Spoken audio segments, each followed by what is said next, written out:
I knew the exact moment my name died in that room. It wasn't when the proposal hit the screen with Greg's name stamped at the bottom. It wasn't even when he stood there, all puffed up like a knockoff motivational speaker, pacing back and forth in his brown loafers like he'd cracked some ancient corporate code. No, it was when the CFO nodded slowly, squinting at the deck, and said, "Smart work, Greg. This could actually fix the vendor bleed." That was my moment. The one that told me everything I needed to know about how things worked at Trinican Systems. I'd stayed up until 2:47 a.m. for 2 weeks running the numbers. I'd scoured contract databases, run side-by-side comparisons of vendor redundancies, and cross-referenced invoice trails like a forensic accountant on Adderall. And what did I get? Seat 3 chairs away from the coffee machine and a cold packet of trail mix from the HR fridge. Greg hadn't even opened the dashboard I built. He just asked to glance at my findings last Friday for visibility and then went radio silent all weekend. On Monday morning, he was suddenly leading an operational audit task force. The kicker, they invited me to the meeting as note-taker. "Anna, would you mind capturing some of this for the wiki?" Greg asked, not even looking at me. I was already seated, laptop open. My name wasn't on the slide deck. My name wasn't on the summary printouts. My name didn't exist in the room, and everyone knew it. I looked up once, just to watch his hand gesture toward the screen like he was auditioning for a B-list infomercial. By consolidating legacy, vendor contracts across our Tier 2 operational regions, we can generate a projected annual savings of $2.1 million, he said, and I could feel it like a slap. That number, that precise phrasing. Word for word what I wrote in the executive summary last Wednesday night. I should have said something right then. I should have stood up and pointed at the slide and screamed, "That's mine, you smug, loaf-wearing spreadsheet thief." But instead, I stared at my laptop screen and typed what he said, as if I were the stenographer to my own erasure. After the meeting, I walked straight to HR. Karen, the HR partner, which is just fancy talk for corporate babysitter, looked up from her keyboard and smiled the way people do when they're hoping you've come to ask about yoga reimbursements or chili cook-offs. "I need to file an attribution concern," I said. "Oh," she tapped at her keyboard like I just told her my badge wasn't working. "Tell me more." I gave her the rundown, the timestamps, the file version history, the original draft of the deck where my name sat right there on the cover page. I even had Slack messages where Greg complimented the proposal before mysteriously consolidating it. When I finished, she didn't look surprised. She looked tired. Tired of girls like me, maybe. Tired of messy truths. "Well, technically, you're still considered a junior support resource," she said gently, as if I'd confused myself. "Greg is your direct manager, and final attribution for internal initiatives usually falls to senior leadership." "But it was my analysis," I said. She smiled again. "We don't negotiate with junior staff, Anna." There it was. The sentence that would burn itself into my bloodstream. We don't negotiate with junior staff. Like I was a child who'd accidentally wandered into the adults' table at Thanksgiving. Like I hadn't been the one elbow deep in spreadsheets for the last 4 months, fixing broken procurement logic no one else wanted to touch. I didn't argue. I didn't cry. I didn't threaten. I just nodded slowly. "Right," I said, "of course. Could I get a printed copy of my original onboarding contract, please? Just for compliance reasons." Karen blinked. "Sure. That's a first," she said, half joking. She printed it, stapled it, slid it across the desk like she was handing me a pity brochure. It felt heavier than it should have, not in weight, just in consequence. I thanked her and tucked it into my bag, then walked past Greg's office. He was on the phone, laughing, probably recounting the victory to someone, maybe lining up a chat with the VP of Ops. I didn't stop. I didn't even look at him, but I did take the stairs, all 14 flights, with that packet of paper pressed to my chest like it might start glowing if I held it tight enough. I didn't know what I was looking for yet, but I knew something was buried in there, something they hadn't read, something they'd all forgotten, something they didn't think someone like me would ever dare to look for. They thought I'd sulk, maybe rage quit, or drown in some whisper campaign about not being a team player. Instead, I went home, made tea, and spread the contract across my kitchen table. Then I started reading, every single word. The contract was printed on that thick, plasticky paper they used to make things look official enough to ignore, like something you'd never think to touch again unless someone threatened to fire you or name a sandwich after you in the cafeteria.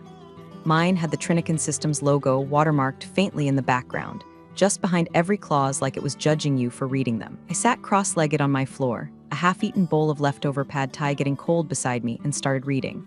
The kind of reading where every sentence feels like it's written to confuse you just enough to give up. Paragraphs stacked like wet towels. Subsections nested like Russian dolls.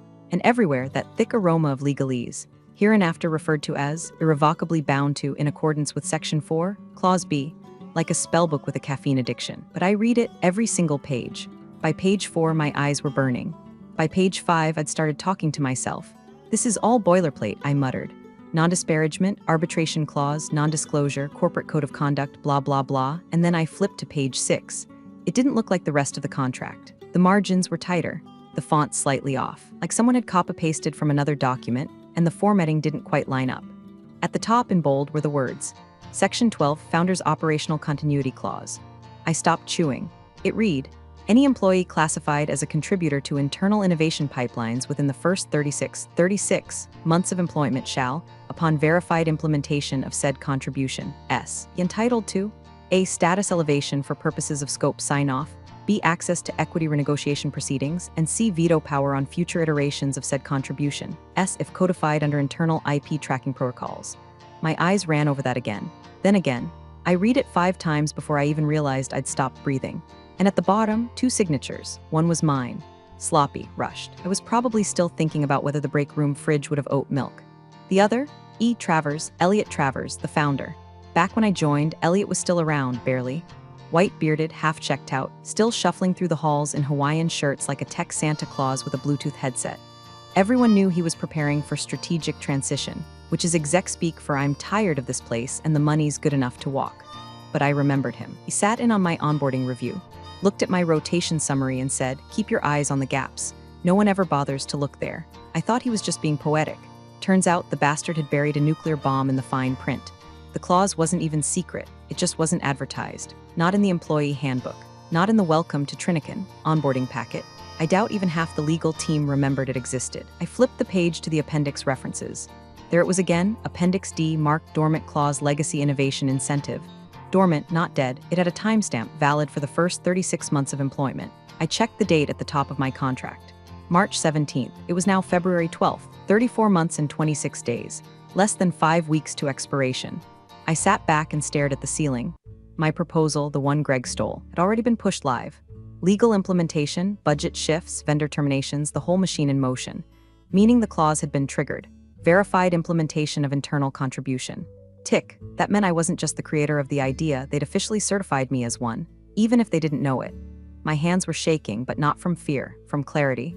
That sharp, awful kind that cuts through humiliation like a scalpel. Greg hadn't just stolen my work. By launching it, he'd unknowingly activated the exact clause that gave me power. In HR, they hadn't read it. Karen hadn't even blinked when she printed the contract. No flag, no alert, just a dumb smile and a stapler. I reached for my laptop and pulled up the original draft of the proposal, the one saved in my personal drive with version tracking intact, timestamp changes, Slack messages cross-linked. Then I opened our internal document management system and downloaded the final approved rollout memo, authored by Greg, but containing my original diagrams. I compared the two, nearly identical. My formatting, my phrasing, my ROI projection graph, even the typo in the x-axis label. He hadn't even fixed the typo. God, I whispered, idiots.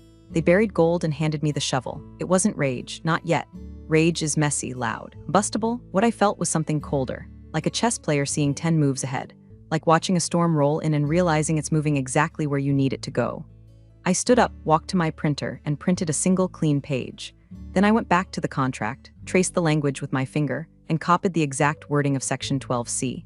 And at the bottom of that page, I carefully reattached Elliot Travers' signature, scanned original from my onboarding folder. I slid the page into a new folder labeled Operational Continuity Renegotiation. Then I made tea, then I slept. And when I woke up, I smiled, because now, finally, I knew how this ended. The hardest part wasn't drafting the document. It wasn't choosing the language or referencing the right clause. I knew exactly what to write. I'd read that damn contract like it was scripture. Every comma mattered. Every subsection was a weapon if you read it with the right kind of spite. The hardest part was how calm I had to be while doing it. I wasn't allowed to look angry. Not online, not in Slack, not even in the hallway. I couldn't afford the kind of micro-expression that would alert the Gregs and Karens of the world that I was anything other than totally fine, just a little tired. They were like vultures, circling for weakness dressed in Ann Taylor. I waited until Friday. End of day, not because it was poetic, but because it was procedural. Every Friday, HR logged document submissions before the system wiped temp flags for the week. That meant mine would enter the stack silently. No alerts, no review queues, just a quiet paper trail sliding into the inbox of someone too hungover to read legalese until Monday.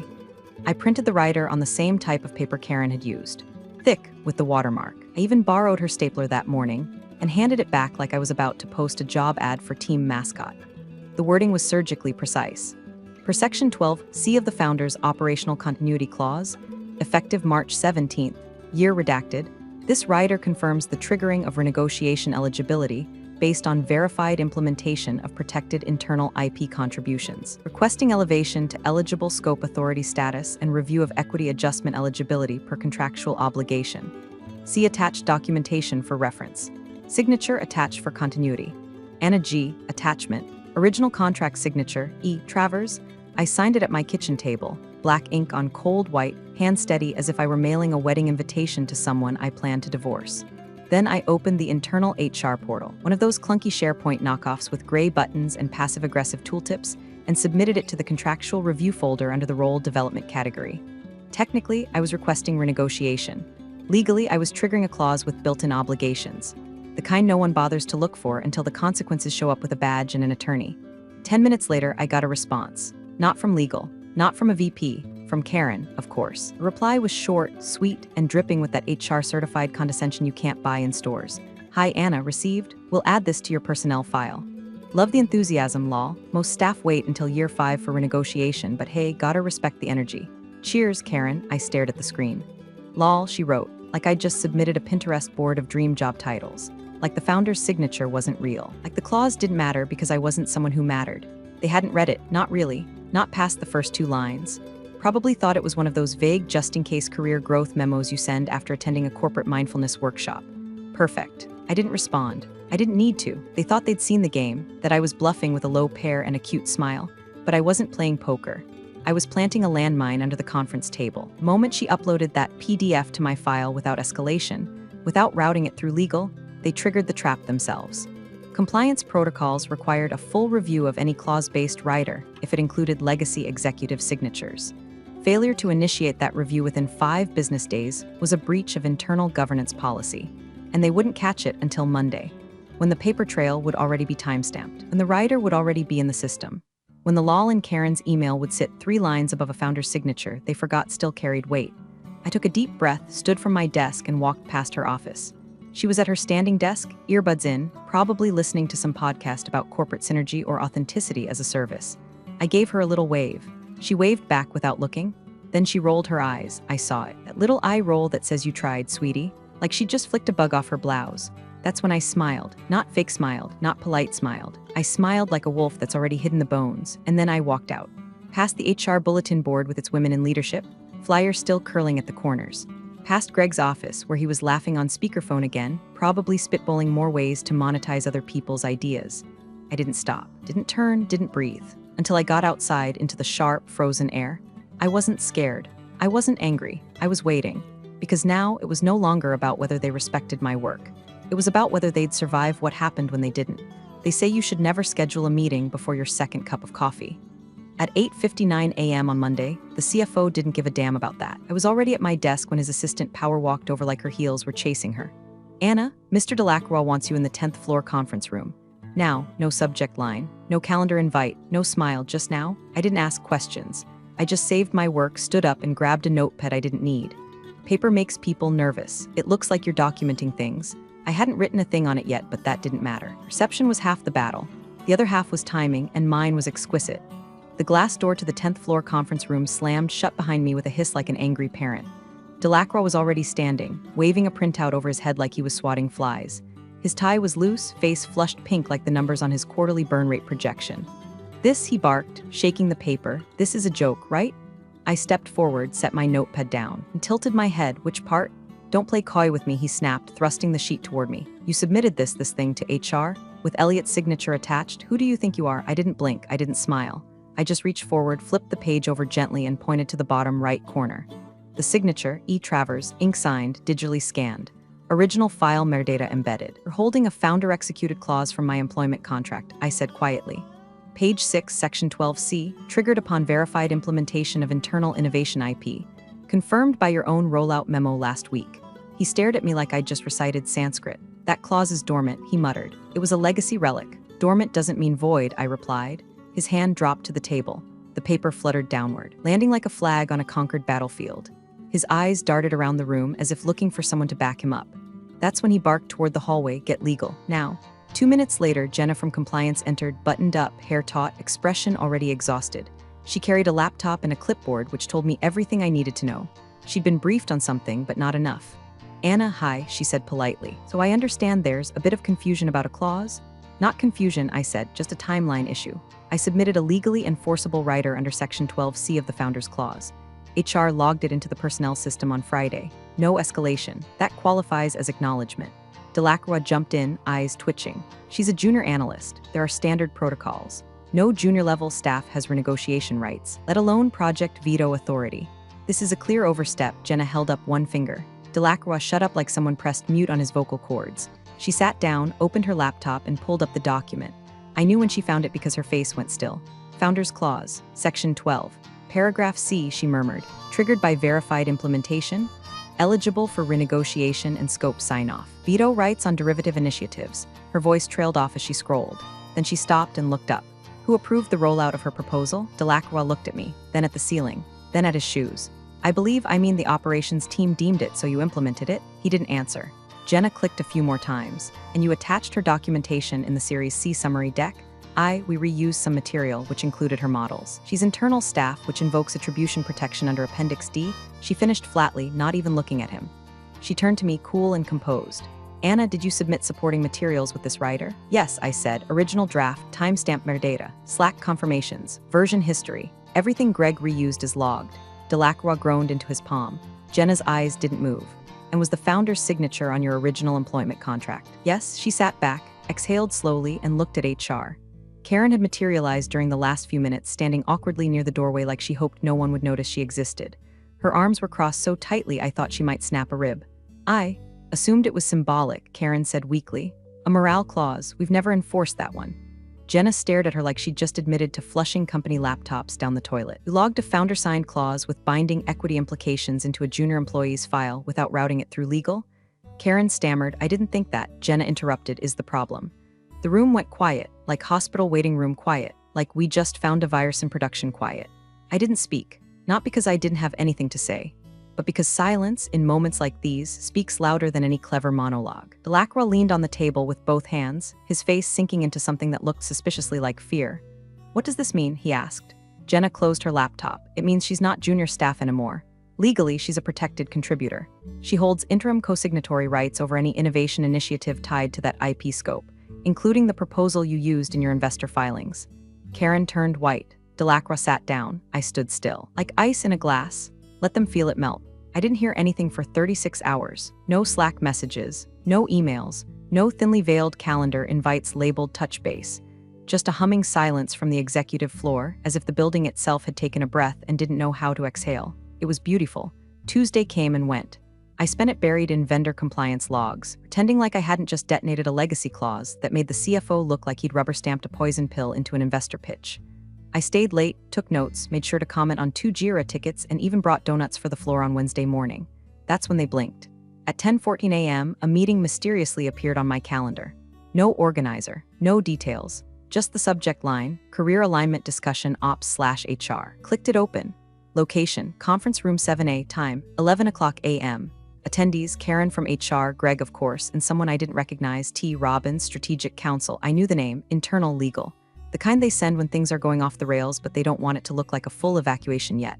I accepted the invite, didn't write anything, didn't prepare anything, just printed one email and tucked it into a folder. I walked in at 10:58 and let the silence build for exactly 7 seconds before sitting down. Karen smiled like a hostage trying to sell you a timeshare. Anna, so glad you could join us. We wanted to take a moment to, step back from the documents and have a human conversation. Greg cleared his throat. He was sweating. His tie had a ketchup stain. Look, no one's saying you didn't do great work, but sometimes these old clauses are more ceremonial, legacy stuff. Robbins, the lawyer, didn't say a word, just tapped a pen on his legal pad like he was counting beats. Karen leaned in. We think there might have been a misinterpretation. Founders' clauses are tricky. We're exploring whether yours was fully ratified. I raised an eyebrow. Is that so? Technically it was signed, Greg jumped in, but that doesn't always mean it was intended to be activated in perpetuity. Of course, Karen said, nodding furiously. And that's why we're hoping you might reconsider the rider you submitted. We're happy to open a development track conversation. Maybe something like an internal fellowship, with Greg as your sponsor. Greg smiled like he was being knighted with a broken broom handle. And of course, Karen added, we're offering a generous incentive package, discretionary equity, soft exit options if that's your preference. You'd retain credit for your work, and we all walk away happy. That's when I opened the folder. Before we get into offers, I said, laying the page gently in front of Robin's, you'll want to review this. It was an email, dated 33 months ago, sent from Elliot Travers to me, CCing 2 now-retired execs. Subject, onboarding summary Anna G. The body was short. Anna, your work identifying operational redundancies during your rotation was sharp.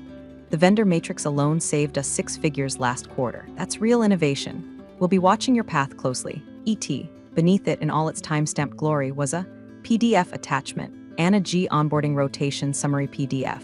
Robbins took the paper, read it twice, then slid it silently into his folder. Greg's face had gone a shade of gray normally reserved for freezer burn. Karen was already blinking like she was trying to dislodge a memory. I believe, I said, that qualifies as recognition of contribution during the protected window. And since the current project iteration is based on those same contributions, I didn't finish the sentence. Robbins did, quietly. She holds standing. Karen looked at him, panicked. But what about jurisdictional layering? Can't we nullify the rider based on non-contemporaneous triggering? Not if the original clause was executed by the founder, Robbins said, which it was. Greg leaned forward, voice cracking. So she can what? Cancel projects now? I folded my hands, only the ones based on stolen work. Silence. Robbins cleared his throat. We'll update the board accordingly. Anna, thank you for your time. I stood slowly, nodded once and left. No mic drop, no clever line. Just the quiet of someone who knew the difference between a request and a right. By Thursday, legal had filed an internal advisory notice to the board. Section 12C of the Founders Clause is binding and enforceable. Anna G. is to be treated as co-signatory authority for all project scopes derivative of her IP contribution matrix as outlined in onboarding documentation and subsequent implementation. The phrase co-signatory authority rippled through the building like an earthquake no one wanted to acknowledge. I didn't celebrate. I didn't even smile. I just updated my internal wiki access, added myself to 2 private project channels, and reviewed the scope calendar for the next 3 quarters. There were 3 more initiatives scheduled that borrowed directly from my original framework, and now, they couldn't touch a single one without my signature. Let them try. The funny thing about power is how quickly people forget who holds it, until a line in a PDF reminds them. It started with a ping. Just after 2:00 p.m. on Friday, I received a chirpy little Slack message from someone I'd never interacted with before. Jenna Y., Special Projects Liaison for Investor Relations.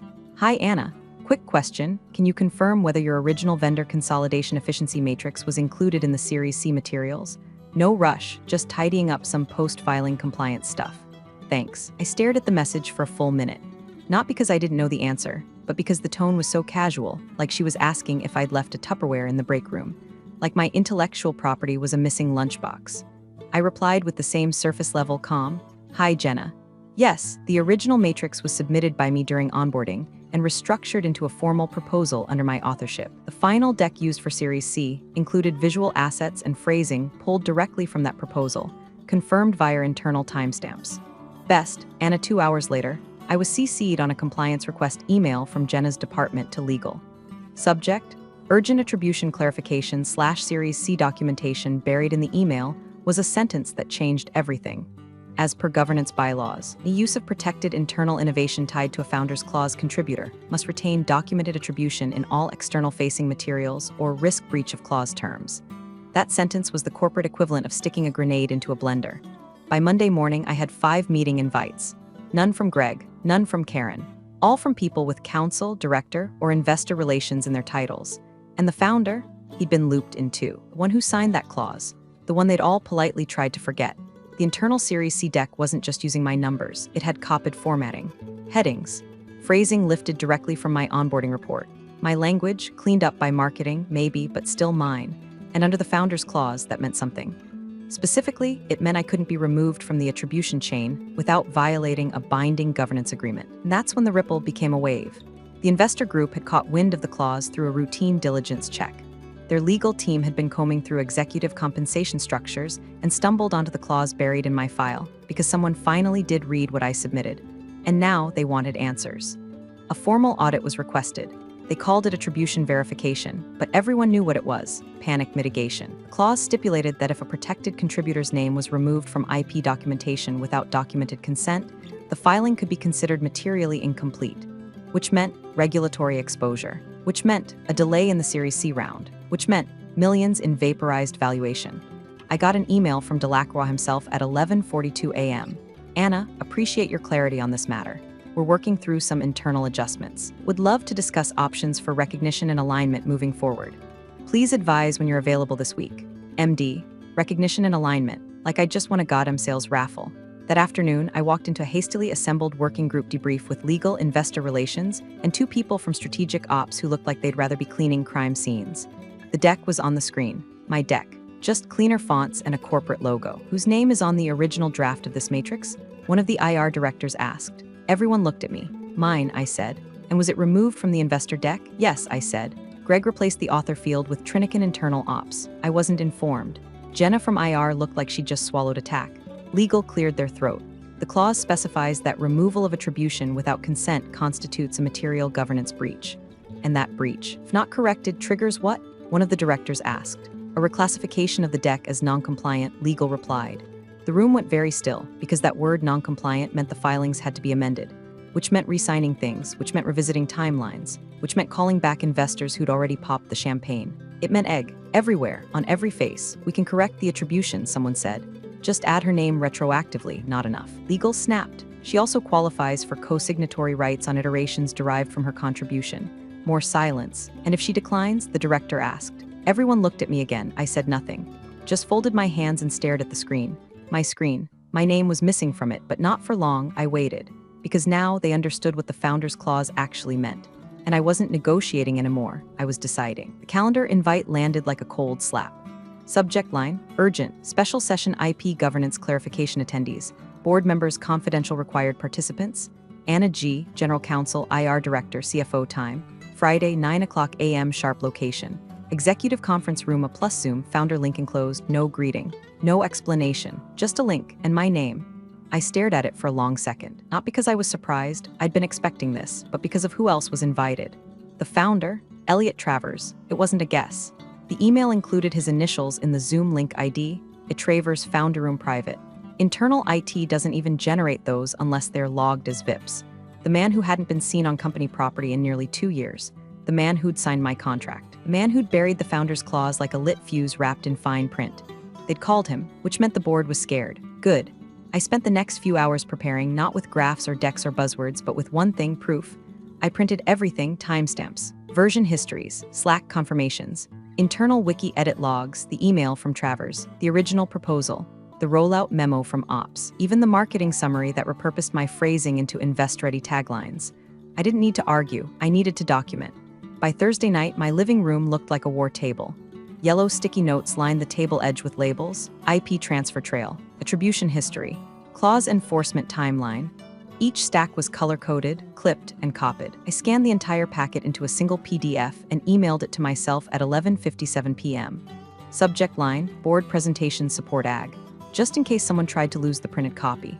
I didn't sleep, not out of fear, out of calculation. I was counting variables, playing out moves like a chess game with careers as the pawns. By 8:30 a.m. Friday, I was already in the parking garage. I wore black, not because I was mourning, but because it made me vanish against their glass walls and leather chairs. I wasn't there to dazzle. I was there to bury a lie with receipts. Executive conference room had floor-ceiling windows and one of those $1,000 glass tables nobody actually uses. It looked like the set of a pharmaceutical ad, modern, cold, sterile. The board was seated in a semicircle of discomfort. Delacroix was already sweating through his shirt. Greg, mercifully, wasn't present. Karen sat near the door, pretending to type, but mostly just watching the floor like it might swallow her whole. Legal was there, 2 of them this time. And Jenna from IR looked like she hadn't slept in a week. At exactly 9:00 a.m., the screen lit up. There he was, Elliot Travers. Hair longer now, maybe grayer, beard grown in like he'd given up on shaving the same day he gave up caring about the stock price. He looked bored, until his eyes landed on me. He smiled, a small one. Morning, he said. His voice was calm, unhurried, no one answered. The chair of the board, someone I'd never actually spoken to, cleared her throat. Let's begin. Delacroix jumped in like a man falling on a grenade. We've convened to clarify a discrepancy regarding intellectual property attribution related to internal operational proposals and their representation in Series C materials. There appears to have been a clause, an outdated clause that created confusion around. It's not outdated, I said. They all turned. It was signed 34 months ago, I continued. Activated via verified implementation. Binding. No expiration except by contract amendment, which never occurred. Legal shifted uncomfortably. Jenna stopped blinking. I slid the folder across the table. This is the full record, I said. drafted under my name, submitted, implemented, used without attribution in the Series C investor deck. No one moved, and the clause, the board chair asked quietly. I opened the folder to page 6. Founder's Operational Continuity Clause, I said. Section 12C, co-signatory authority over derivative initiatives stemming from verified internal contributions. Founder signed. Travers leaned back on screen, fingers steepled. I remember signing that, he said, with a tone like someone remembering a particularly satisfying glass of bourbon. The chair turned to him. Elliot, do you recall the intent of that clause? He didn't hesitate, to protect people like her. Like her meaning, people who saw the cracks before we painted over them. Delacroix tried to interject. But she's not, she is, Travers said, cutting him off. The clause is valid. It was triggered. You used her work, you removed her name. You tried to bury it under a stack of rebranded PDFs. That's not governance. That's theft with a font change. Silence. Then the board chair spoke again, slowly. So you're saying this company is currently in breach of an enforceable clause, signed by a founder and relevant to active investor materials? Travers nodded once. Unless she agrees to remediate. All eyes fell on me. I didn't move, didn't blink, didn't smile. I just said, I'll answer any questions you have. Because I was ready. Let them ask. Let them beg. Let them squirm. I'd brought the matches. Now they could choose whether we lit candles or burned it all down. The clause hit harder when spoken out loud. Everyone in the room had read it by now or claimed they had, but reading something silently and hearing it reverberate off glass walls are two different animals. One is theoretical. The other is a guillotine lowering 1 inch at a time. The general counsel's voice was steady, but not confident, like a pastor who didn't quite believe the sermon he was preaching. Any employee classified as a contributor to internal innovation pipelines within the first 36 months of employment shall, upon verified implementation of said contribution, S. Be entitled to A. Status elevation for purposes of scope sign-off, B. Access to equity renegotiation proceedings, C. Veto power on future iterations of said contribution, S. If codified under internal IP tracking protocols. He paused. The paper trembled slightly in his hand. Then he turned the page and read the final line. All stipulations above are binding upon execution and require no secondary ratification if co-signed by a founder. He didn't need to say whose signature was on it. Everyone already knew. Travers, still projected on the wall via Zoom, didn't speak right away.